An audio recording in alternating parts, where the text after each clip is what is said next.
வணக்கம் நேயர்களே. இன்றைய விவாத அரங்கம் நிகழ்ச்சியில் சந்திப்பதில் பெரும் மகிழ்ச்சி.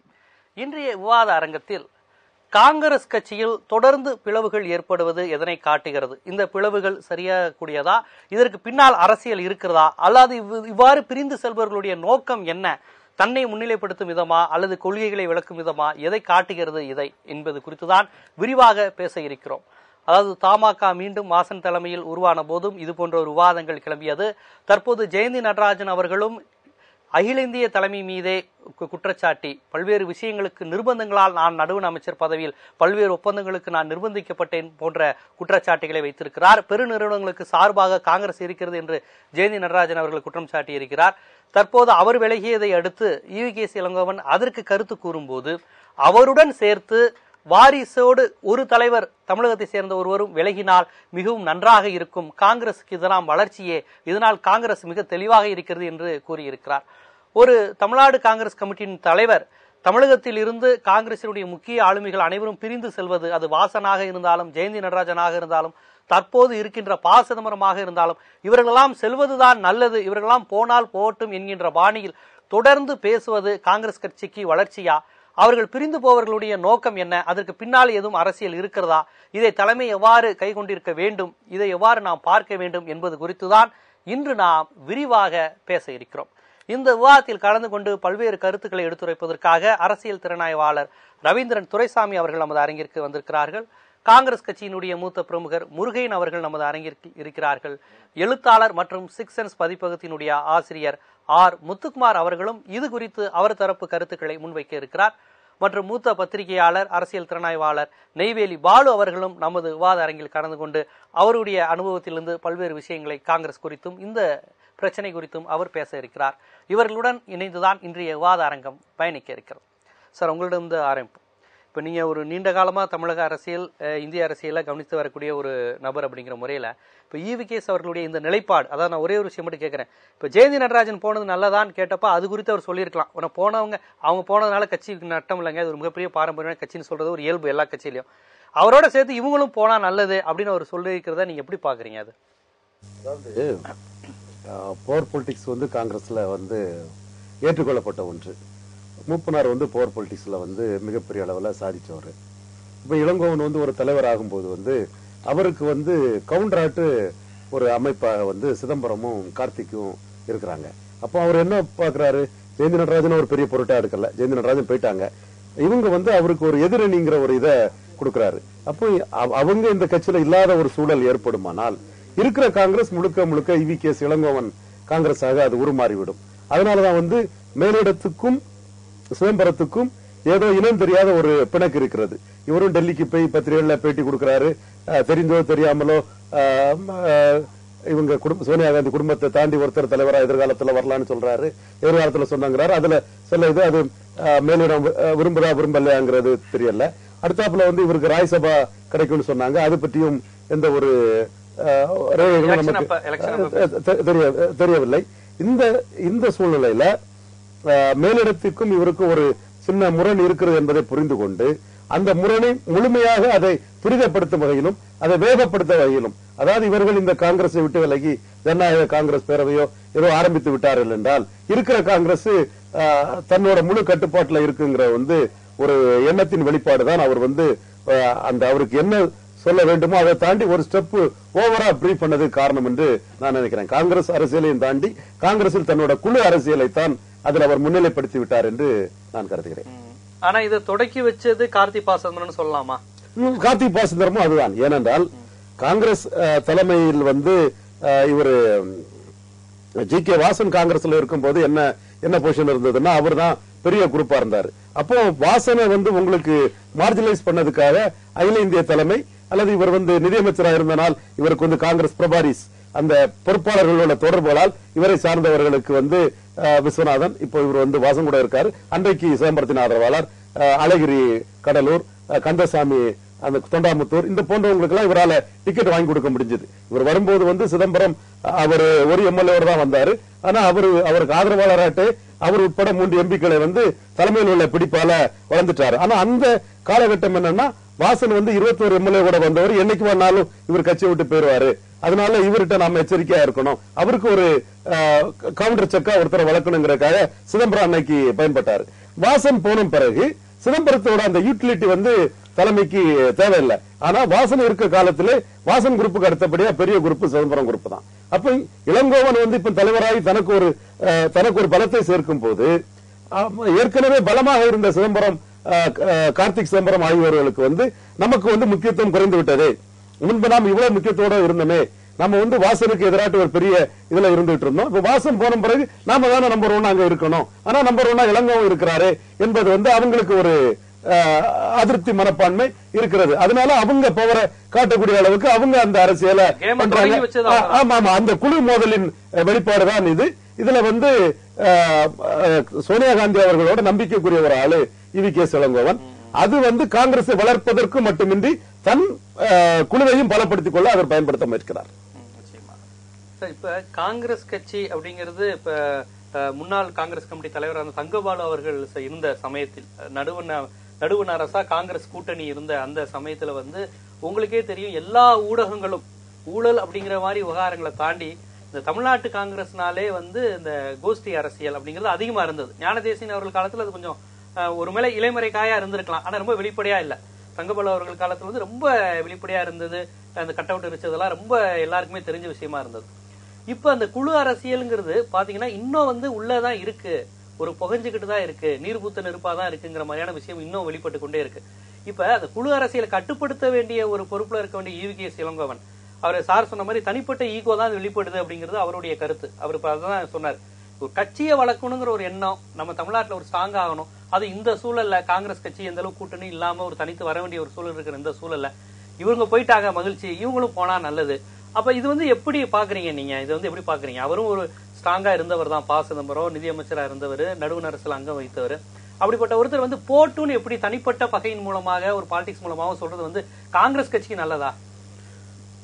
முதலில் காங்கிரஸ் கட்சியின் சார்பில் வந்து நம்மளை எதிர்த்து போராடுகின்ற பிஜேபியை பற்றியோ அதிமுக பற்றியோ எல்லாம் விமர்சிக்க வேண்டிய நேரத்தில் என் கட்சியினுடைய உள்விவகாரங்களையே பேசுவதற்கான தர்ம சங்கடம் எனக்கு வந்ததற்காக நான் முதலில் வருந்துகிறேன்.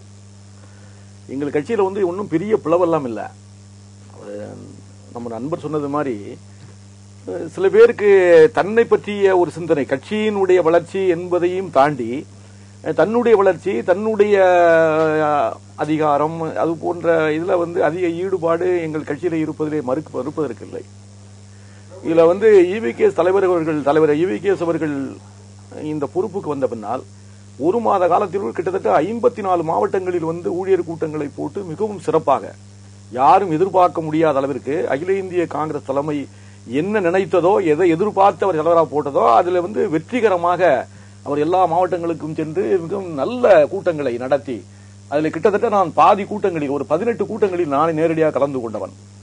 மிகப்பெரிய கூட்டத்தை இங்கே கூட்டினார்கள், சிறப்பாக அந்த ஊழியர் கூட்டங்களை போட்டார்கள். அதுல எல்லா தலைவர்களும் வந்து ஒருங்கிணைந்து செயல்பட்டதெல்லாம் பார்த்தோம். ஆனா அதுல வந்து ஓரிரு கூட்டங்களை தவிர மற்ற கூட்டங்களிலும் கார்த்திக் சிதம்பரமோ ப. சிதம்பரம் அவர்களோ வந்து அதுல கலந்துக்கல. அந்த ஒரு பெரிய முயற்சியில் அவங்க வந்து ஒன்று இணைந்து செயல்பட்டார்கள் என்றெல்லாம் சொல்ல முடியாது. அந்த அளவுக்கு வேகமாக செயல்பட்டார்கள். வந்து காங்கிரஸே ஒண்ணும் இல்லாம போயிடும் அப்படின்னு எல்லோரும் நினைத்த நேரத்தில் இல்ல நாங்க இருக்கிறோம் அப்படின்னு தமிழகத்துக்கும் தமிழகத்தினுடைய ஊடகங்களுக்கும் எடுத்து காட்டிய காங்கிரஸ் இருக்கிறோம் என்பதை இது போன்ற செய்திகள், வாசன் விலகுறாங்க, ஜெயந்தி நடராஜன் விலகுறாங்க, இல்ல கார்த்திக் சாமா தனி கட்சி தொடங்குறாரு, இது போன்ற செய்தி இல்ல. அந்த செய்தி வாசன் விலகுகிறார் என்ற செய்தி ஒரு 10 நாள் அடிபட்டது உண்மை. அதுக்கப்புறம் அது இருந்தது தெரியாம போச்சு. அந்த பிரச்சனை இல்ல. நானும் அந்த மாதிரி விவாதங்கள்ல கலந்துகிட்டேன். ஆனால் அதுக்கப்புறம் வந்து காங்கிரஸ்ல வந்து மாவட்ட ஒவ்வொரு நாளும் இளங்கோவனுடைய பேட்டிகள், அவருடைய கட்சியினுடைய நிலைப்பாடு, அவர் வந்து எங்கெங்க போறாரு வராரு எல்லாமே வந்துகிட்டு தான் இருந்தது. டெய்லி வந்து காங்கிரஸ் கட்சியுடைய செய்தி இல்லாத பத்திரிகை கிடையாது, ஊடகம் கிடையாது. அந்த அளவுக்கு அவர் வந்து தன்னுடைய நிலைப்பாட்டை நிலைநிறுத்தி கொண்டுதான் இருந்தார். நிலைநிறுத்தி கொண்டிருந்தார். நம்மளுடைய நண்பர் சொன்னது போல இளங்கோவன் வந்து அவனுடைய செயல்பாடு மிகவும் வேகமாக இருப்பதை பிடிக்காத சில பேர் கூட இதனால் இந்த இயக்கம் வளர்கின்றதே என்ற ஒரு சந்தோஷப்படுவதற்கு பதிலாக இவருடைய வேகம் வேகமாக இருக்கிறதே, எல்லோரையும் தாண்டி முன்னணி வகித்து விடுவாரோ?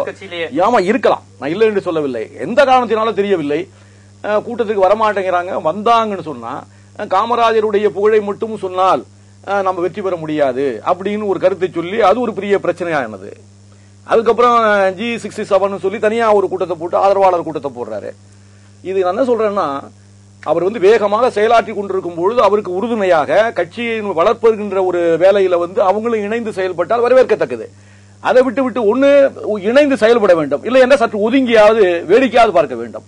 அதை விட்டு உள்ள ஏதாவது கிள்ளி விடுறது மாதிரி ஓய்ந்திருந்த கோஷ்டி பூசலை வாசன் போன பிறகு எல்லா கோஷ்டியை சேர்ந்தவர்களும் எல்லா தலைவர்களும் ஒருங்கிணைந்து கிருஷ்ணசாமியிலிருந்து எல்லாரும் ஒருங்கிணைந்து செயல்பட்டார்கள். ஜெயந்தி நடராஜன் உட்பட எல்லோரும் வந்தார்கள். எல்லாரும் ஒருங்கிணைந்து பேசினார்கள். எல்லோரும் ஒத்துழைத்து நம்ம கட்சியை நம்ம வளர்க்கணும் அப்படின்னு எல்லாம் பேசினார்கள். பேசிவிட்டு இப்ப காலத்தின் கட்டாயம் ஜெயந்தி நடராஜன் வெளியே போறார் என்பது அவரு பல சிக்கல்களில் இருக்கிறார் என்றே நான் கருதுகின்றேன். ஏன்னா அவருடைய பேச்சிலிருந்து நேற்று புதிய தலைமுறை டிவியில கொடுத்த பேட்டியிலிருந்து நான் என்ன கற்றுக்கொண்டேன் என்றால், 7 மாத கால பிஜேபி ஆட்சியை பத்தி நீங்கள் என்ன சொல்லி ஒரு கேள்வி கேட்கிறார் குணசேகரன். அதுக்கு என்ன சொல்றாரு, இதுக்கு மேல ஒன்னும் பேச தயாரா இல்லைன்னு தூக்கி வச்சுட்டு கிளம்புங்க அப்படின்னுட்டாரு. அப்போ நீங்க உண்மையாலுமே காங்கிரஸ் ரத்தம் உங்கள் உடம்பில் ஓடுவது உண்மையானால் ஒரு 1/4 நூற்றாண்டு காலம் இந்த கட்சியினுடைய ராஜ்யசபா உறுப்பினராக மத்திய அமைச்சராக உங்களுடைய 3 தலைமுறை இந்த இயக்கத்துக்காக பாடுபட்டதாக சொன்னதெல்லாம் உண்மையா இருந்தால், உண்மையான காங்கிரஸ்காரராக இருந்தால் என்ன சொல்லணும், 7 மாத கால பிஜேபி ஆட்சியில் இது நடக்கிறது, நாங்கள் கொண்டு வந்த திட்டத்தை அவங்க கொண்டு வராங்க, பெயரை மாற்றி கொண்டு வரார்கள். இல்ல இது பிரச்சனை. ஜெயந்தி நடராஜன் மேட்டர் கூறோம். இப்ப இவிகே சிலங்கோவன் அப்படி சொன்னதுல சரிதாங்க. இல்ல நான் என்ன சொல்றேன்னா, ஈவிகே சிலங்கோவன் கொடுத்த அறிக்கையில நண்பர் இவரே ரவீந்திரன் சொன்னது போல அந்த கடைசி அந்த ஒரு வாக்கியம் என்பது என்னுடைய தலைவர் விட்ட அறிக்கையை நான் விமர்சனம் செய்கிறேன் என்ற குறைபாடு கூட எனக்கு இருக்கதான் செய்கிறது. என்னுடைய தலைவர் விட்ட அறிக்கையை தலைமைக்கு கட்டுப்படுகின்ற ஒரு தொண்டன் நான், என்ன பெரிய பொறுப்பில் இல்ல. ஆனா அவருடைய அறிக்கையை விமர்சனம் செய்கின்ற அளவுக்கு எனக்கு தகுதி இருக்கிறதா இல்லையா என்பது வேறு விஷயம். ஆனால் ஒரு 50 ஆண்டு காலம் இந்த இயக்கத்தில் கடுமையாக உழைத்த ஒரு தொண்டன் என்ற அடிப்படையில் அவரவர்களும் பொறுப்புமிக்க தலைவர்களே என்னுடைய உணர்வுகளை, என்னுடைய திட்டங்களை, என்னுடைய மனக்குமுறல்களை நான் சொல்லுகிறேன் என்று சொல்லிக் கொண்டிருக்கிற பொழுது நான் ஒரு தொண்டர் என்ற அடிப்படையில் என் கருத்தை சொல்வதற்கு எனக்கு உரிமை இருக்கிறது என்று நான் கருதுகிறேன். ஏன்னா ஜனநாயக அதிகம் நிறைந்த ஒரு கட்சியாக காங்கிரஸ் இருக்கிறது. என் கருத்தை சொல்வதென்றால் அந்த அறிக்கையில ஜெயந்தி நடராஜன் வெளியே போனதை பற்றி அவர் கொடுத்த அறிக்கை என்பது சரியான அறிக்கை தான். அதுல ஒன்று பெரிய கருத்து இல்ல. ஆனா வரணும். இப்ப இது தமிழக தலைமைக்கும் இங்க உள்ள இன்னொரு மிகப்பெரிய காங்கிரஸ் ஆளுமைக்கும் உள்ள ஒரு பிரச்சனையா இருக்கு. ஜெயந்தி நடராஜனுடைய குற்றச்சாட்டு நேரடியா ராகுல் காந்தி மேலேயே வைக்கிறாங்க. இல்லங்க இவங்க எம்என்சிக்கு ஆதரவா போட சொன்னாங்க, நிர்பந்தம் கொடுத்து அது அவங்க வெளியேறினாங்க. இந்த மாதிரியான ஒரு தனிப்பட்ட ஈகோ மூலமா வெளியேறின மாதிரி தெரியல. அதுல வேறு சில விஷயங்கள் அவங்க சார்ந்த அமைச்சகம் சார்ந்த சில செயல்பாடுகள் நிர்பந்தம் நடந்த மாதிரி இருக்கு. இதை அவங்க இவ்வளவு தாமதமா சொன்னதையும் எப்படி பாக்குறீங்க? அதே சமயம் அவங்க சொன்ன குற்றச்சாட்டுகள்லாம் உண்மையா இருக்க வாய்ப்பு இருக்கா? அதாவது குறிப்பா இந்த எம்என்சிக்கு அனுமதி கொடுத்தது சுற்றுச்சூழல் அமைச்சகம் பெரிய அளவில் அதுக்கு தாமதப்படுத்திருச்சு. அந்த தாமதங்கள்லாம் சுற்றுச்சூழல் அமைச்சகத்தை இது ரொம்ப கவனமா இருக்கணும். எங்களுடைய இந்திரா காந்தி, ராஜீவ் காந்தி எங்களுடைய பாரம்பரியமே இந்த சுற்றுச்சூழலை பாதுகாக்கிறது தான். அதனால அந்த அடிப்படையில தான் செயல்படணும் அப்படிங்கிறது காங்கிரஸ் தலைமையினுடைய ஒரு வழிகாட்டு நெறிமுறையா ஜெயந்தி நடராஜனுக்கு இருந்திருக்கு. அதன் காரணமா தான் இந்த அனுமதிகள் கொடுத்த விவகாரங்கள்ல தாமதமோ அல்லது அனுமதி கொடுக்கிற விஷயங்கள்ல ஜெயந்தி நடராஜன் நடந்துகிட்டாங்க. குறிப்பா ராகுல் காந்தி அதாவது அனுப்புற ஃபைல் அந்த மாதிரியான விஷயங்கள்லாம் அவங்க ராகுல் காந்தியினுடைய கட்டளைக்கு ஏற்பவே அவங்க நடந்துகிட்டாங்கிற மாதிரி தான் அவங்களுடைய அறிக்கைகள்லாம் இருக்கு. ஆனா அந்த பிக்கி கூட்டத்துல அவர் என்ன ஜெயந்தி நடராஜனுக்கு ஆலோசனை கொடுத்தாரோ அதுக்கு நேர் மாறான ஒரு கருத்தை அந்த பிக்கி கூட்டத்துல ராகுல் காந்தி பேசுறாரு. அதுதான் இவங்களுக்கு இப்போ கொஸ்டின் பண்றாங்க. அது மாதிரி ஏன் சொன்னீங்கன்னு ராகுல் காந்தி கேட்கிறப்ப ராகுல் காந்தி எந்த விதமான ரெஸ்பான்ஸும் இல்ல. அந்த ரெஸ்பான்ஸ் இல்லைன்னு உடனடியாக அவங்க எதிர்வினை ஆற்றிருக்கலாம். ஆனா மிக தாமதமா அந்த அதுக்கான எதிர்வினை ஆற்றிருக்காங்க. அந்த நீண்ட கடிதத்துல இப்ப சந்தேகம் இந்த விலகல்ல பிஜேபியினுடைய ரோல் இருக்குமா அப்படிங்கிற மாதிரியான ஒரு சந்தேகம் எழுது. அது காரணம் என்னன்னா, அந்த மிக நீண்ட அறிக்கையில நேரடியா கட்சி தலைமை அல்லது ராகுல் காந்தியை குற்றஞ்சாட்டி விற்கப்பட்ட அறிக்கையில அந்த கடிதத்துல மோடிக்கு ஆதரவான ஒரு கருத்தும் இருக்கு. முக்கியமா அந்த ஸ்னூப் கேட் விஷயத்துல சொல்லி எதற்காக அந்த இடைச்செருகல் அப்படிங்கறதா மிகப்பெரிய அளவுல ஒரு சந்தேகத்தை எழுப்புது. அதனால ஒரு மோடிக்கு நான் மோடியை எடுத்து கடந்த காலங்களில் கடுமையா நான் விமர்சிச்சிருக்கேன். ஆனா அந்த விமர்சனங்கள்லாம் என்னுடைய உள்ளார்ந்த விமர்சனங்கள் அல்ல, கட்சியினுடைய தலைமை இட்ட கட்டளைக்கு ஏற்பதான் நான் சொன்னேன் அப்படிங்கிறதுக்கு மோடிக்கு ஒரு நேர்மறையான ஒரு சமிகையை அனுப்புற மாதிரியான ஒரு சூழல் இருக்கு. அதனாலதான் இதுல பிஜேபியோட ரோல் இருக்குதா அப்படிங்கிற ஒரு சந்தேகத்திற்கான காரணம் அதுதான் நான் பாக்குறேன். நான் உங்கள்ட்ட இந்த இடத்துல வைக்கிறது தமிழ்நாட்டில் இப்ப பாரதிய ஜனதா வருவதற்கான எல்லா யுக்திகளையும் செய்து கொண்டு இருக்கிறது. அவங்களும் அதுக்காக மிகப்பெரிய அளவுல முயற்சி செஞ்சுக்கிட்டு இருக்காங்க கடந்த நாடாளுமன்ற தேர்தலில் இருந்து.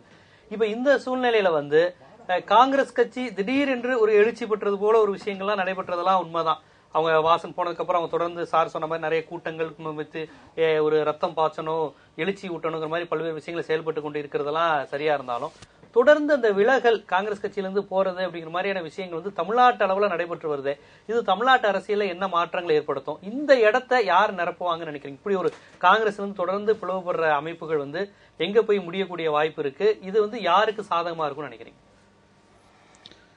காங்கிரஸ் பொறுத்த அளவில் தொடக்கத்திலிருந்தே அது வந்து ஒரு டிவைடட் ஹவுஸுங்கிறது தான் என்னுடைய கருத்து.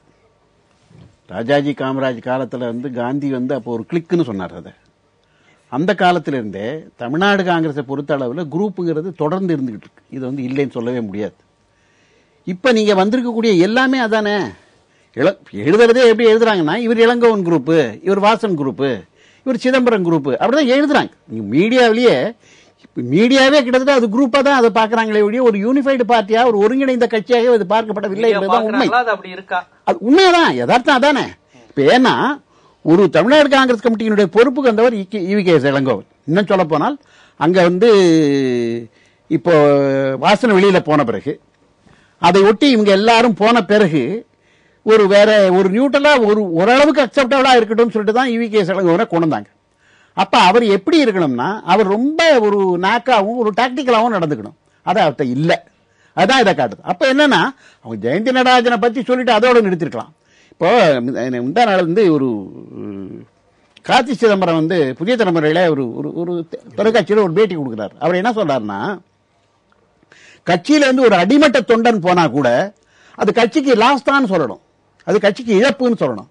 ஆனா ஈவி.கே.எஸ். இளங்கோவன் என்ன சொல்றாருன்னா, அவர் போனா போட்டு அதனால கட்சிக்கு வந்து பாதிப்பு இல்லைன்னு சொல்றாங்க. இது வந்து எல்லா கட்சியிலையும் சொல்லக்கூடிய விஷயம் தான். ஆனால் அப்படி சொல்லக்கூடாது என்பதுதான் சரியான நிலைப்பாடா இருக்கணும். ஏன்னா கட்சி வந்து எப்ப டிவைடடா இருக்கோ அதை முடிந்தவரை ஒருங்கிணைப்பதற்கு, அதை ஒரு யூனிஃபைடா கொண்டு வருவதற்கான ஒரே வழி என்று சொன்னால், குறிப்பாக தலைமையாக இருக்கக்கூடியவர் எப்படி இருக்கணும்னா, ஒரு ஆள் போனா கூட அது இழப்பு தான், அவர் போயிருக்க கூடாது என்று பேசுவதுதான் அந்த கட்சிக்கு வந்து ஒரு உரமூட்டுவதாகவோ அல்லது மீண்டும் அதை வந்து ஒரு கொண்டு இருக்கணும். ஆமா. அப்ப என்ன சொன்னீங்கன்னா, தமிழ்நாட்டு அளவில் காங்கிரஸ் எப்பவுமே டிவிடன்ஸ் என்று சொன்னாலும் கூட இன்றைக்கு வரையில பார்த்தீங்கன்னா தமிழ்நாடு வந்து எனக்கு தெரிந்த அளவில் காங்கிரஸ் என்பதற்கு ஒரு முகவரி கொடுத்தது என்பதனால் அவர் ராமமூர்த்தி இருந்தப்ப தான், வாழப்பாடியா இருந்த வரைக்கும் தான் காங்கிரஸுக்கு ஒரு பேரே வந்தது, ஒரு மரியாதையே வந்தது.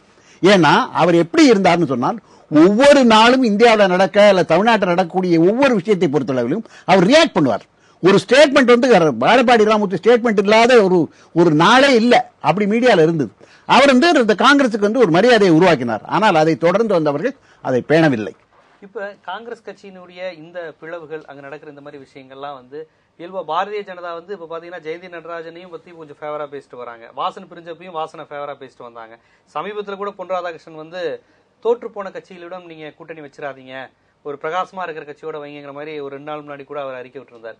அப்ப இந்த பிளவை வந்து முழுமையா பயன்படுத்திக்க பாஜக முயற்சிக்குமா? அதாவது ஒரு national party, national minded view உள்ளவங்க, அதனால இன்னொரு தேசிய கட்சி அதை பயன்படுத்திக்க விரும்புறதுல வந்து இயல்பு தான். இதுல வந்து வாசன் வந்து அப்படி ஒன்றும் பிஜேபி சைடு போய் பிஜேபியில சேர போறதில்லை. ஒருவேளை பிஜேபி இருக்கக்கூடிய அணியில வாசனும் ஒரு சூழ்நிலையில் இடம் பெறலாமே தவிர பிஜேபி கூட அவரு இது போக வாய்ப்பு இல்லை. ஜெயந்தி நடராஜனை பொறுத்தவளவுல அவங்க வந்து காங்கிரஸ்ல செய்தி தொடர்பாளர் பதவியை எதிர்பார்த்தாங்க. இதுல வந்து அவங்க ராகுல் காந்தி முதல்ல சொன்னதெல்லாம் வந்து சுற்றுச்சூழல் கருதியும் மலைவாழ் மக்கள் நன்மை கருதியும் தான் சொன்னாங்க. பட் மோடிக்கு வந்து ப்ரோ பிசினஸ், வேலை வாய்ப்பை பெருக்குவாரு, தொழில் வளத்தை பெருக்குவாருன்னு வரும்போது வந்து அந்த தொழிலதிபர்கள் கூட்டத்தில் வந்து நாங்களும் அப்படித்தாங்கிற ஒரு தோற்றத்தை கொடுக்க வேண்டியது இருந்து, அதுக்காக ஒரு தலைவருங்கிற முறையில கண்ணோட ஒரு சபார்டினேட்டான ஜெயந்தி நடராஜன் அவர் வந்து காவு கொடுத்துட்டார் அந்த இடத்துல. சரி பரவாயில்ல, நமக்கு வந்து இந்த கட்சியில வந்து கடைசியா ஏதாவது கிடைக்கும்னு எதிர்பார்த்தாங்க.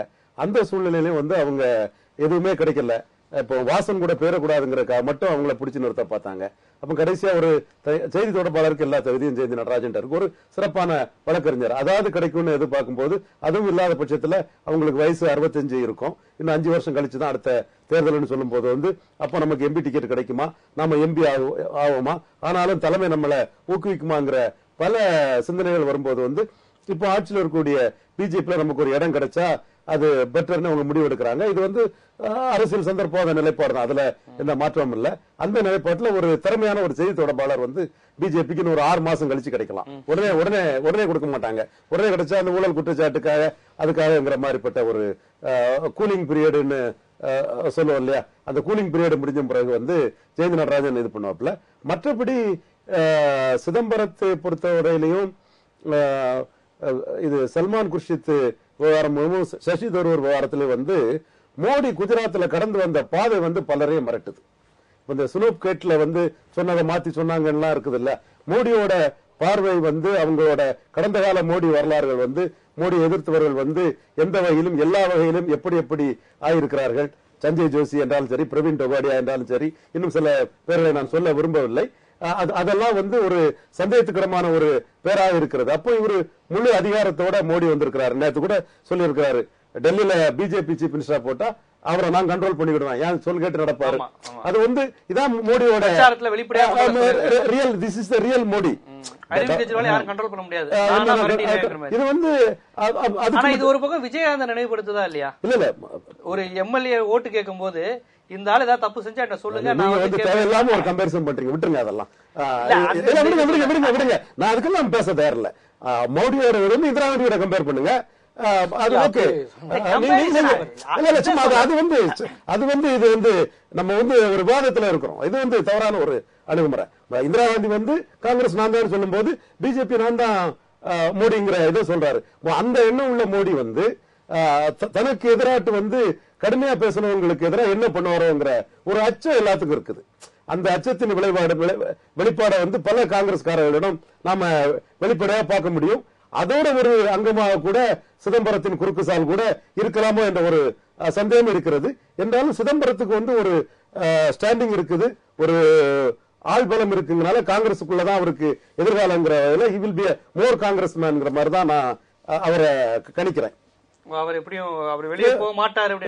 வெளியே போறதை விட காங்கிரஸ்ல இருந்து ஒரு ஃபிட்டிங் ஏதாவது ஒரு கொஞ்சம் நாட்கள் ஆகும்போது தனக்கு ஏதாவது ஒரு மாநிலத்தில் ராஜ்யசபா கிடைக்காதா? இப்போ 8 மாசமா கிடைக்கல, இப்ப கிடைக்கிற மாதிரி எந்த ரேகையும் இல்ல, மீண்டும் கிடைக்காதா? அப்படி ஒண்ணு கிடைச்சதுன்னா தன் மகனோட அணியை வந்து இங்க பலப்படுத்தலாங்கிற மாதிரி தான் அவரு முடிவு பண்ணுவார். நான் உங்கள்கிட்ட முன்வைக்கிறது இப்ப இன்னொன்னு வந்து ஜெயந்த் நடராஜன் இதுல வந்து கண்டிப்பா வந்து ஏதோ ஒரு சுயநலமோ ஒரு தன்னை முன்னிலைப்படுத்தக்கூடிய விஷயமும் இருக்குங்கிறத சார் வந்து சொன்னாரு. அந்த விஷயங்கள் இப்ப நான் என்ன சொல்றேன், இவங்க வெளியேறி பிஜேபியை யூஸ் பண்ணிக்கிறதுங்கிறது ஒரு விஷயம். பிஜேபி பின்னாடி இதுல இருக்கா அப்படிங்கிறத நான் கேட்கறேன். இதுக்கு பின்னாடி பிஜேபி இருக்கா? நிச்சயமா பிஜேபி வந்து தமிழகத்துல வந்து இந்திய அதாவது காங்கிரஸ் இல்லாத பாரதம் அப்படிங்கிறது தான் வந்து இன்னைக்கு வந்து பிஜேபியினுடைய மிகப்பெரிய ஒரு கொள்கை தாரக மந்திரமா இருக்கு. அதனால வந்து எந்தெந்த மாநிலங்கள் எல்லாம் ஏற்கனவே காங்கிரஸ் வந்து பலவீனமா இருக்கு, அதனால எங்கெங்கெல்லாம் ஓரளவுக்காவது பலமா இருக்கோ அந்த மாநிலங்கள்லாம் பெருமளவுல வந்து தங்களுடைய எல்லா முயற்சிகளையும் எடுத்து பாஜக வந்து வலுப்படுத்துறதுக்கான எல்லா முயற்சிகளும் எடுப்பாங்க. அந்த வகையில வந்து தமிழகத்தை பொறுத்த வரைக்கும் வந்து எல்லா வாய்ப்புகளையும் வந்து அவங்க பரிசீலிக்க பார்ப்பாங்க. காங்கிரஸை பொறுத்த வரைக்கும் இப்போ விலகல் வந்து இப்ப வாசன் விலகி இருக்காரு, அடுத்து ஜெயந்தி நடராஜன் விலகி இருக்காங்க. இப்ப வாசன் விலகின உடனேயே பிஜேபி தான் இந்த இலகணேசன் முதற்கொண்டு எல்லாருமே வந்து அவர் தங்களுடைய அணிக்கு வரணும் அப்படிங்கிற மாதிரியான கோரிக்கையை வந்து வச்சாங்க. இப்போ வந்து வாசன் வந்து ஒரு அணியை இந்த ஜனவரி 30ஆம் தேதி கூட்டணும்னா உடனே ஒரு பொன் ராதாகிருஷ்ணனுக்கு ஒரு பதட்டம் உருவாகுது. ஏன்னா தமிழகத்துல வந்து மாற்று அணியை உருவாக்கணும் அப்படின்னு முயற்சி பண்றப்போ வந்து வாசன் தலைமையில வந்து ஜவஹர்லா, சிபிஐ, சிபிஎம் இவங்க எல்லாரும் சேர்ந்து ஒரு அணி உருவாகுது அப்படிங்கிற ஒரு பதற்றம் வருது. அதன் காரணமா வந்து தோத்து போன கட்சிகளோட சேராதீங்க அப்படின்னு வந்து பொன் ராதாகிருஷ்ணன் வந்து மக்களால் நிராகரிக்கப்பட்டவர்களை வந்து இது பண்ணி ஒரு காலத்துல வந்து பலமுறை அந்த சுதந்திர இந்தியாவோட வரலாற்றுல பலமுறை நிராகரிக்கப்பட்ட கட்சி தான் பாஜகவும் ஜனசங்கமா இருந்தாலும் சரி. அதனால வந்து தோட்டு போயிட்டதுனாலேயே அவங்க நிராகரிக்கணும் அவசியம் கிடையாது. மக்கள் ஜனநாயகத்துல எல்லா கட்சிகளுக்கும் இடம் உண்டு. அதனால அவங்க வந்து எல்லா கட்சிகளையும் தன்னுடைய பிரிஞ்சு யார் வந்தாலும் அவங்கள சேர்த்துக்கணும்னு பாஜக நினைக்கும். ஆனா இதுல என்னன்னா ஜெயந்தி நடராஜனை பொறுத்த வரைக்கும் ஜெயந்தி நடராஜனுடைய விலகலால காங்கிரஸுக்கு பெரிய அளவுல எந்த விதமான இழப்பும் இல்லை. ஆனா அவங்க வந்து பிஜேபியில சேர்ந்தா நிச்சயமா வந்து பிஜேபிக்கு அது பிளஸ்ஸா தான் இருக்கும். ஏன்னா அரசியலை பொறுத்த வரைக்கும் வந்து 1 கூட்டினா 11 வரும், 0வும் வரும். அதனால ஜெயந்தி நடராஜன் வந்து பிஜேபியில சேர்ந்தா பிஜேபிக்கு ஒரு அட்வான்டேஜ் தான். அதனால வந்து காங்கிரஸ்க்கு ஒன்றும் ஜெயேந்திர நடராஜனோட விலகலால பெரிய பாதிப்பு இல்லை. ஆனா இளங்கோவன் சொல்லியிருக்கிற மாதிரி சிதம்பரமும் விலகினா அது வந்து காங்கிரஸுக்கு மிகப்பெரிய ஒரு பலவீனமா தான் அமையும். அதுக்கான எல்லா வாய்ப்புகளும் இருக்கு. சிதம்பரம் விலகும் பட்சத்துல ஒரு பலவீனம் இருக்குங்கிறீங்களா? நிச்சயமா அவர் வந்து தனிப்பட்ட முறையில வந்து கடந்த காலங்களில் விலகி இருக்காரு. தமிழ் மாநில காங்கிரஸ் ஜனநாயக பேரவைன்னு ஆரம்பிச்சு அதன் பிறகு அந்த திமுக கூட்டணி வச்சாரு. அப்போ பிஜேபியோட கூட்டணியும் கூட இருந்தாங்க. அதன் பிறகு காங்கிரஸ் ஜனநாயக பேரவைன்னு ஒரு கட்சி அரசியல் கட்சியாவே உருவாக்கி கொஞ்ச நாள் செயல்பட்ட போதும் பெரிய அளவில் அவங்களால சாதிக்க முடியல. 2 எம்எல்ஏ அதுக்கு மேல பாரங்கநாதன் வள்ளல் பெருமான் 2 எம்எல்ஏ தான். அதுக்கு மேல அவங்களால எதுவும் சாதிக்க முடியல. அதன் பிறகுதான் வந்து அவர் வந்து கட்சி ஒரு பக்கம் இயங்கிட்டு இருக்கும்போது கட்சியினுடைய பொதுச் செயலாளர் காங்கிரஸ்ல இணைஞ்சு சிவகங்கையில எம்பியாவே ஆனாரு. ஆனா கட்சி பாட்டுக்கு இங்க தனியாக இயங்கிட்டு இருக்கு. பொதுச் செயலாளர் இன்னொரு கட்சியை போய் சேர்ந்து அதனால வந்து அவரால் தனித்து இயங்க முடியாது. ஆனால் அவர் விலகினால் காங்கிரஸுக்கு பலவீனம். ஏன்னா ஏற்கனவே வந்து 4.5% ஓட்டா இல்ல 2.5% யாருக்குங்கிறதுல ஒரு கேள்வி இருக்கு. இந்த சமயத்தில் ஒரு ஸ்டேச்சர் உள்ள தலைவர் சிதம்பரம் போன்றவர்கள் விலகுவது வந்து காங்கிரஸுக்கு பலவீனமான விஷயம், தமிழகத்துல பலவீனமான விஷயம் அப்படின்னு நான் பாக்குறேன். அப்ப காங்கிரசினுடைய இந்த பலவீனம் குறித்த உங்களை போன்றவர்களுடைய அரசியல் பார்வை வந்து ஈவிகேஸ்க்கு இருக்காதா? நிச்சயமா இருக்கணும். அதாவது வாசன் விலகின போது எக்காரணத்தை முடித்தும் தம்பி வாசன் விலகக்கூடாது, எங்களுடைய குடும்ப பிள்ளை அவர் விலகக்கூடாதுன்னு மிகப்பெரிய அளவுல வந்து தொடர்ச்சியா சொல்லிக்கிட்டே இருந்தவர். காங்கிரஸ் கட்சியை பலப்படுத்தணும், எல்லாரும் ஒருங்கிணைந்து செயல்படணும்னு திரும்ப திரும்ப வலியுறுத்தினவர். காங்கிரஸ் அவர் என்ன பேர் கூட என்ன அறிவிக்கல, அதுக்கு முன்னாடி கூட தன்னுடைய முடிவை மறுபரிசீலனை செய்யணும்னு தொடர்ச்சியா வலியுறுத்தினவர்.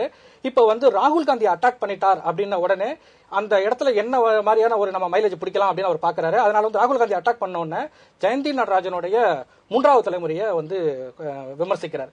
இது வந்து பக்தவச்சலம் வந்து தமிழ்நாடு காங்கிரஸ்ல ஒரு முக்கியமான தலைவர். அவருடைய கான்ட்ரிபியூஷன்லாம் மிகப்பெரிய அளவில் இருந்திருக்கு. அதனால வந்து அந்த அவர் மீது இந்த மொழிப்போர் உள்ளிட்ட பல்வேறு பிரச்சனைகள் வந்து விமர்சனங்கள் இருந்த போதும் தமிழ்நாடு காங்கிரஸை பொறுத்த வரைக்கும் பக்தவச்சருடைய பங்களிப்பு என்பது முக்கியமானது. ஏன்னா வந்து காமராஜர் வந்து ஆட்சிக்கு வந்தப்போ அதுக்கு முன்னாடியே வந்து அரையணையில இருந்து அவருக்கு அனுபவம் கிடையாது. அந்த சமயத்துல சி சுப்பிரமணியம், பக்தவச்சலம் போன்ற அறிவுஜீவிகளும் நிர்வாகிகளும் தான் வந்து காமராஜருக்கு அனுசரணையா இருந்தவங்க. அதனால பக்தவச்சலத்தோட பங்களிப்பெல்லாம் சுலபமா நிராகரிச்சிட முடியாது.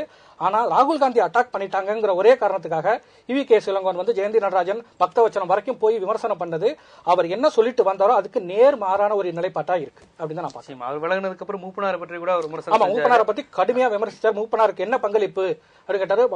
காரை வந்து வேகமா ஓட்டுறதா மூப்பனாருக்கு தெரியும் அப்படின்னு சொன்னாரு. உண்மையிலே வந்து மூப்பனாருடைய பங்களிப்பு வந்து மிக முக்கியமானது.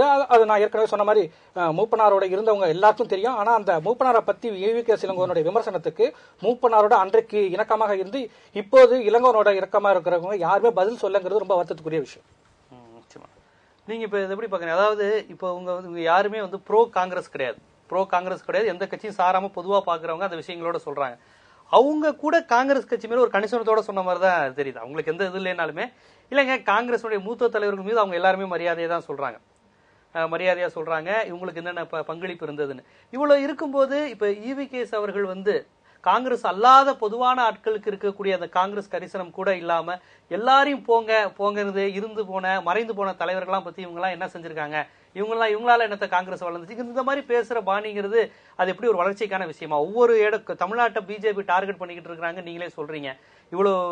அவ்வளவு எப்படியாவது ஒரு ப்ரூட்டல் மெஜாரிட்டி சென்ட்ரல் வந்த மாதிரி இங்க எப்படியாவது ஒரு குறைந்தபட்ச இடமா பிடிக்கணும் முயற்சி செஞ்சிருக்காங்க. இந்த நேரத்துல ஒரு தலைவர் வந்து போங்க, எவ்வளவு முக்கியமான ஆளுமையா இருந்தாலும் போயிட்டு போங்க, எனக்கு பிரச்சனை இல்லைன்னு பேசிட்டு இருக்கிறத எப்படி பாக்குறீங்க? இது சார் உங்க தலைவருடைய செயல்பாடு சரியா இருக்கா? வந்து இந்த அவர் கொடுத்த இந்த அறிக்கையில வந்து ஜெயந்தி நடராஜனை பத்தி சொன்ன விவாதங்களோடு நிறுத்தி இருக்கலாம்.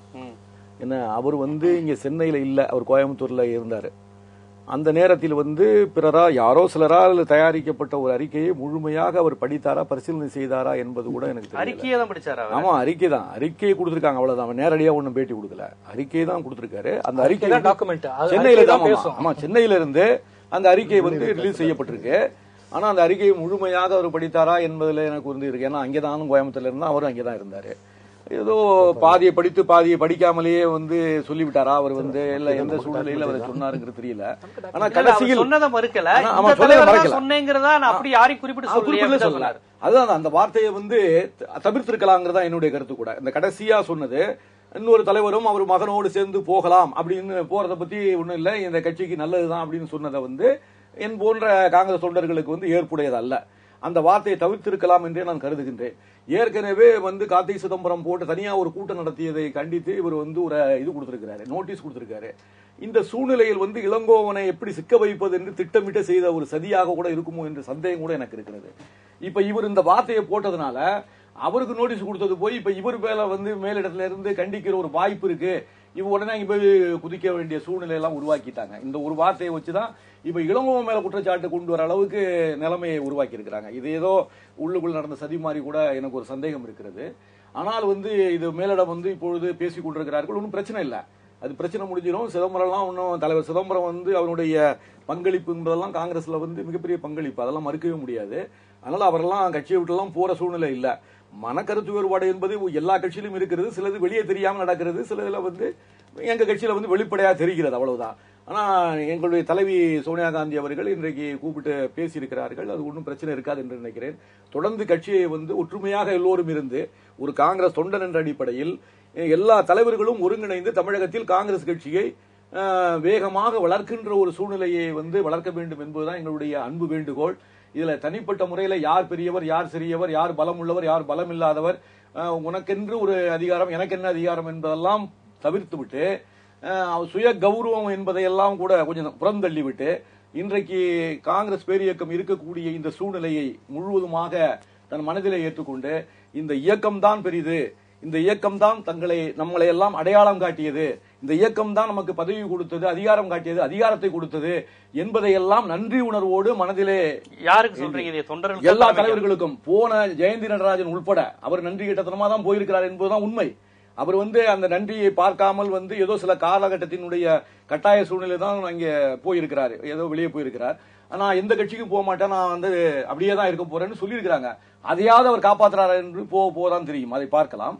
ஆனா இருக்கக்கூடிய காங்கிரஸ், தமிழகத்தினுடைய காங்கிரஸ் தலைவர்கள் அனைவரையும் நாம் கேட்டுக்கொள்வதெல்லாம், லட்சோப லட்சம் காங்கிரஸ் தொண்டர்களின் சார்பாக நாம் கேட்டுக்கொள்வதெல்லாம், எல்லோருமே தங்களுடைய சுயநலங்களை மறந்து எல்லா விதமான கௌரவ பிரச்சனைகள் எல்லாம் சற்று தூர ஒதுக்கி வைத்துவிட்டு இந்த தமிழகத்தில் உள்ள காங்கிரஸ் கட்சி எப்படி நாம் கட்டமைப்பது, எப்படி நாம் வளர்ப்பது, 2016 தேர்தலை எப்படி சந்திப்பது என்ற நம்பிக்கையோடு நாம் செயலாற்றுகின்ற ஒரு வேலையை தமிழகத்தில் உள்ள அனைத்து காங்கிரஸ் தலைவர்களும் மேற்கொள்ள வேண்டும் என்பதுதான் என்னுடைய அவாவாக இருக்கிறது. இதுல வந்து 2016 தேர்தலில் வந்து நாம் ஜெயிக்கவே முடியாது என்றெல்லாம் இன்னொரு சேனல்ல போய் கார்த்தி சிதம்பரம் பேசுவதெல்லாம் தவிர்க்க வேண்டும். இன்றைக்கு அன்புமணி ராமதாஸ் வந்து முதலமைச்சரா வந்துட போறாருன்னு சொன்னா என்ன வியூகத்துல அவங்க சொல்றாங்க, ஒண்ணும் கிடையாது. இப்ப வந்து இவர் வந்துட போறாரு, வைகோ வந்து அடுத்த முதலமைச்சரா வர போறாருன்னு இல்ல. இப்ப அவர் வந்து முத்துக்குமார் வந்து ஒரு கேள்வியோட முடிச்சாரு. அதாவது வந்து இப்ப ஒரு மற்ற மூத்த தலைவர்கள் பத்தவச்சலம் போன்ற பல்வேறு பேரை விமர்சிக்கிறது இருக்கட்டும், ப. சிதம்பரம் உங்களை விமர்சிக்கிறது இருக்கட்டும், மூப்பனாரோட இருந்தவர்களையும் சேர்த்துதான் அவர் விமர்சித்திருக்கிறார் அப்படிங்கிறாரு. நீங்க கூட தமாக இருந்ததா சொன்னீங்க. இப்ப மூப்பனாரோட இருந்தவங்க பல பேர் வந்து இப்ப வாசனை ஆரம்பிச்சோ போகாம ஈவிகேஸ்ட இருக்கிறாங்க, அதாவது இந்த காங்கிரஸ்ல இருக்கிறாங்க, தமாக இல்லாம இருக்கிறாங்க. இப்ப அவர்களையும் சேர்த்து ஒரு விமர்சிக்கிற தன்மை அப்படின்னா, வாசன் வந்து வெளியே போனதனுடைய இது அவருக்கு வைத்த குற்றச்சாட்டுகள் அதற்கெல்லாம் பதில் சொல்லி ஆகிவிட்டது. அதை கேட்கல நான். அதுல மூப்பனார் தமாக இருந்தவங்களையும் சேர்த்து அவர் விமர்சிச்சிருக்கிறார். இப்ப அவங்க தமாக இல்லாம இங்க இருக்கிறவங்களையும் சேர்த்து அவர் விமர்சிக்கிறார். அன்றைக்கு இருந்த தமாக என்பது வேறு, இப்ப இருக்கிற தமாக என்பது வேறு. அன்றைக்கு இருந்த தமாக உருவாக்கப்பட்ட சூழ்நிலை வேறு. அதனால அங்கே இருந்தவர்கள் எல்லாம் வந்து எல்லோருமே மூப்பனாரையோ அல்லது வாசனையோ ஆதரித்து அவர்களை மட்டுமே நோக்கி அவர் தலைமை ஏற்று மட்டுமே போனவர்கள் என்று சொல்ல முடியாது. அன்றைக்கு இருந்த நிலைமை, எங்களுடைய தலைவன் ராஜீவ் காந்தியை வந்து கொச்சைப்படுத்தி பேசிய ஜெயலலிதாவோடு அன்றைக்கு இருந்த சீதாராம் கேசரியும் நரசிம்மராவும் கூட்டு வைத்துக் கொண்டதை எங்களால் ஏற்றுக்கொள்ள முடியவில்லை.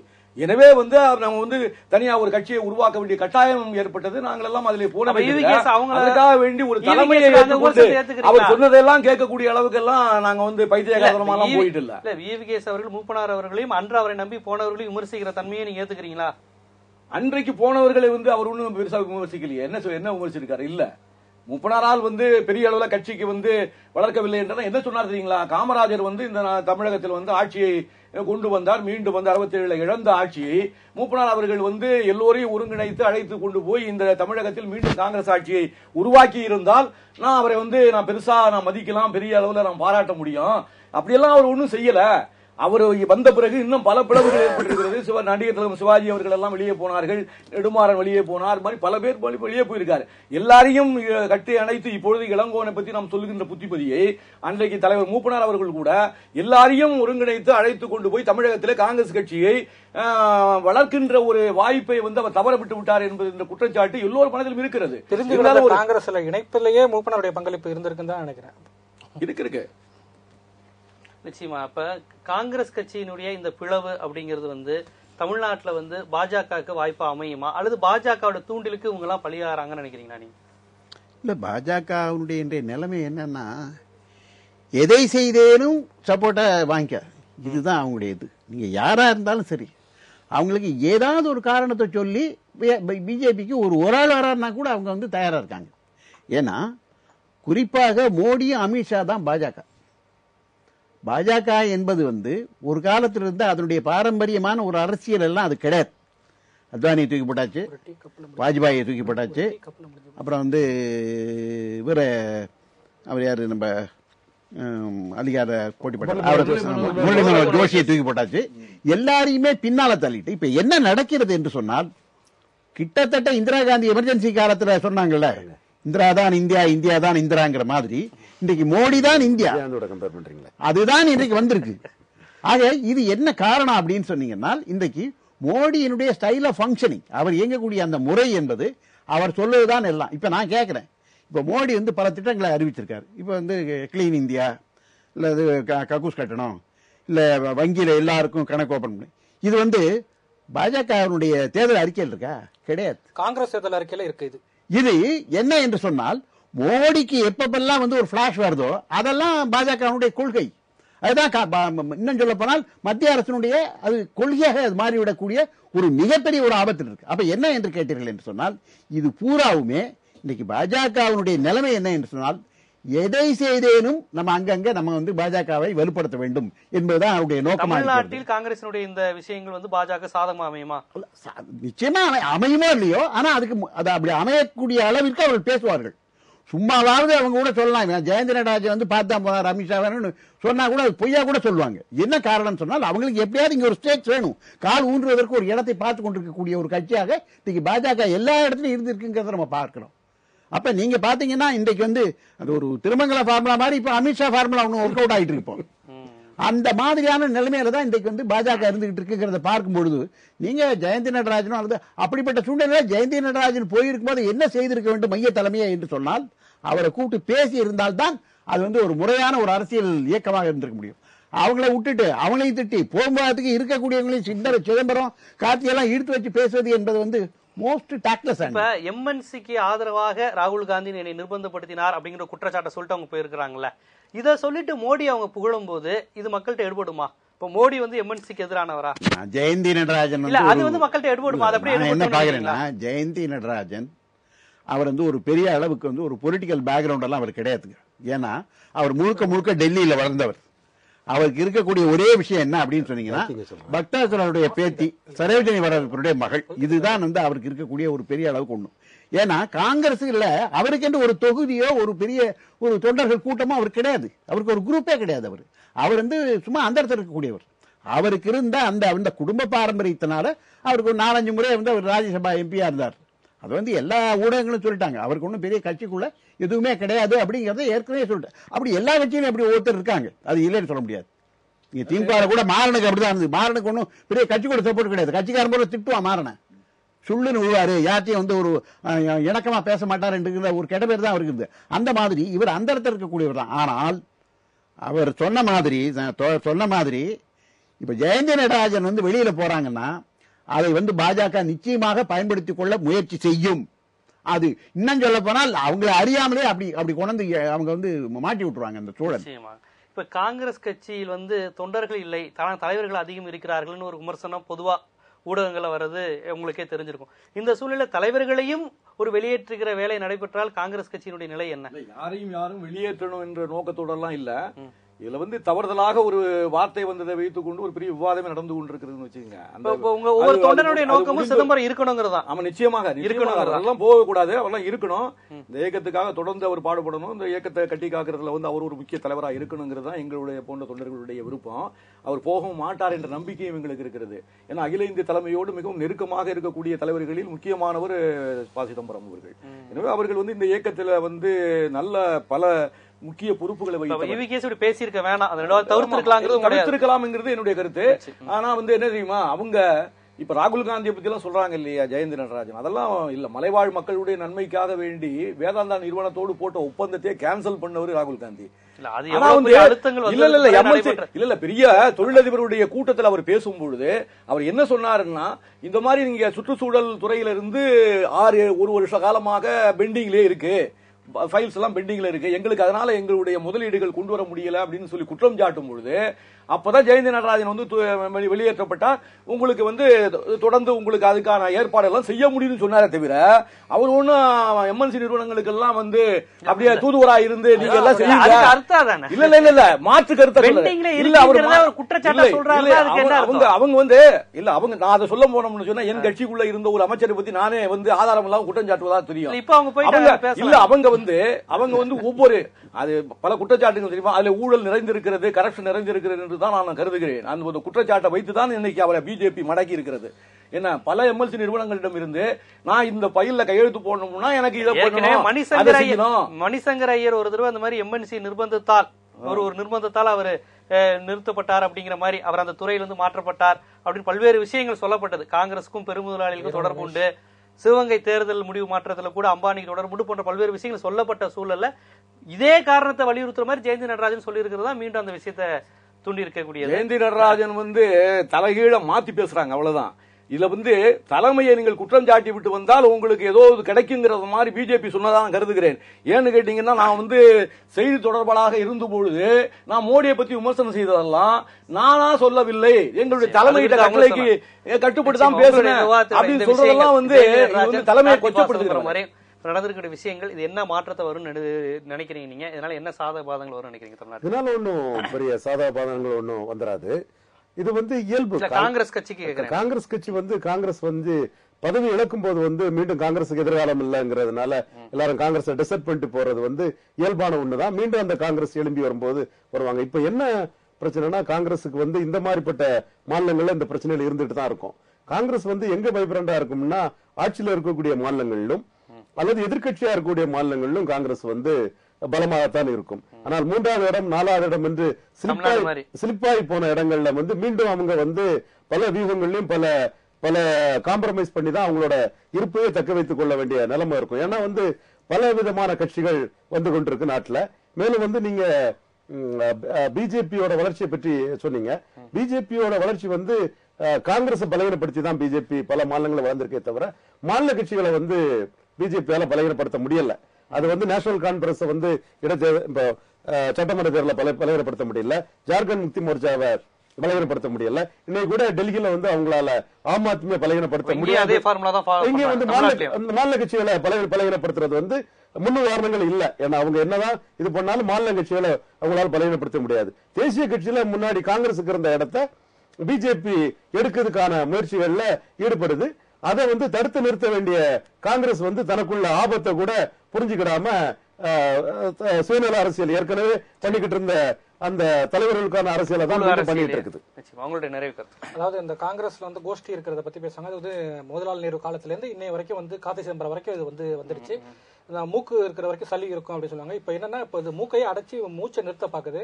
அதனால அந்த முயற்சிகளை வந்து கட்சி தலைவரே அந்த மூச்சை நிறுத்ததுக்கான முயற்சிகளில் ஈடுபடாம இருக்கிற வரைக்கும் அந்த கூடாரமே காலியாடாம பாத்துக்க வேண்டியது ஈவி.கே. சிவனுடைய கடமை. அதான் அவர் செய்யணும்னு எதிர்பார்க்கிறேன். ஏன்னா வந்து பாஜக வந்து பெரிய அளவில் வளர்ந்து வர்ற சூழல்ல காங்கிரஸ் போன்ற ஒரு எதிர்கட்சி பாஜகவுக்கு இணையா வளர வேண்டியது அவசியம். அது ஜனநாயகத்துக்கு அவசியம். அந்த அடிப்படையில் தான் ஈவி.கே. சிவனுடைய செயல்பாடுகள் இருக்கணும் அப்படின்னு தான் ஒரு எதிர்பார்ப்பு. நிச்சயமா பாரதிய ஜனதா வளர்ச்சியோட பார்க்கும்போது இது வந்து ரொம்ப தேவையில்லாத பண்ணிக்கிட்டு இருக்காங்க அப்படிங்கிறது உங்க கருத்து. நிச்சயமா. இன்றைய விவாத அரங்கம் நிகழ்ச்சியை பொறுத்தவரை காங்கிரஸ் கட்சிக்கும் குழு அரசியலுக்கும் ஆரம்ப காலத்திலிருந்தே தொடர்பு இருந்தாலும், அது தேசிய அளவிலும் மாநில அளவிலும் இருந்தாலும், தற்போது நடைபெற்று வருவது ஒரு ஆர் முத்துக்குமார் குறிப்பிட்டது போல மிகவும் ஒரு உச்சகட்டத்தை அந்த தலைமை பதவியில் இருப்பவரே இது போன்று கட்சியிலிருந்து ஒவ்வொருவரையும் வெளியேற்றுவது போல பேசுவது ஒரு உகந்ததல்ல. அது மட்டும் இல்லாமல் ஜெயந்தி நடராஜன் அவர்களுடைய விலகலை தொடர்ந்து பல்வேறையும் இருக்கிற தொண்டர்கள், தலைவர்கள், முக்கிய ஆளுமைகள் அனைவரையும் தக்க வைத்துக் கொள்வதே அந்த கட்சிக்கு நலம் என்பதையே காங்கிரஸ் கட்சி பிரமுகர் உட்பட பலரும் இங்கு முக்கியத்துவமாக குறிப்பிட்டனர். பாரதிய ஜனதா கட்சி இந்திய அளவில் அது வலுப்பெற்றது அனைத்து இடங்களிலும் காங்கிரஸை முழுமையாக சுழியமாக்கிவிட்டு அல்லது அதை பகுதியளவு காலி பண்ணிவிட்டே வந்து கொண்டிருக்கிறது. அந்த வகையில் தமிழகத்திலும் இங்கு உள்ள இருபெரு திராவிட கட்சிகளையும் நிறுத்து செய்துவிட்டு பாஜக வளருவதை விட காங்கிரஸை சுழியமாக்கிவிட்டு வளருவதை தான் அது விரும்புகிறது. அந்த உத்தியிலே அதுவும் செயல்பட்டு கொண்டிருக்கிறது. அதோடு இந்த காங்கிரசின் பிளவுகளையும் தொடர்ந்து பார்க்கும்போது பாரதிய ஜனதாவிற்கு இது ஒரு சாதகமாக தமிழகத்தில் கால் பதிக்க ஒரு வாய்ப்பாகவே இதை பாரதிய ஜனதா பயன்படுத்திக் கொள்ளும் என்கின்ற கருத்தும் ஆளுமைகளால் மீண்டும் மீண்டும் வலுவாக வைக்கப்பட்டது. இந்த விவாத அரங்கில் கலந்து கொண்டு பல்வேறு கருத்துக்களை எடுத்துரைத்த அரசியல் திறனாய்வாளர் ரவீந்திரன் துரைசாமி அவர்களுக்கும், காங்கிரஸ் கட்சியினுடைய மூத்த பிரமுகர் முருகையன் அவர்களுக்கும், எழுத்தாளர் மற்றும் சிக்ஸ் சென்ஸ் பதிப்பகத்தினுடைய ஆசிரியர் ஆர் முத்துக்குமார் அவர்களுக்கும், மூத்த பத்திரிகையாளர் மற்றும் அரசியல் திறனாய்வாளர் நெய்வேலி பாலு அவர்களுக்கும் எங்களுடைய விவாத அரங்கம் நன்றியை தெரிவித்துக் கொள்கிறது. மீண்டும் விவாத அரங்கம் நிகழ்ச்சியில் சந்திக்கும் வரை உங்களிடமிருந்து விடைபெறுவது ஜீவ சகாப்தர்.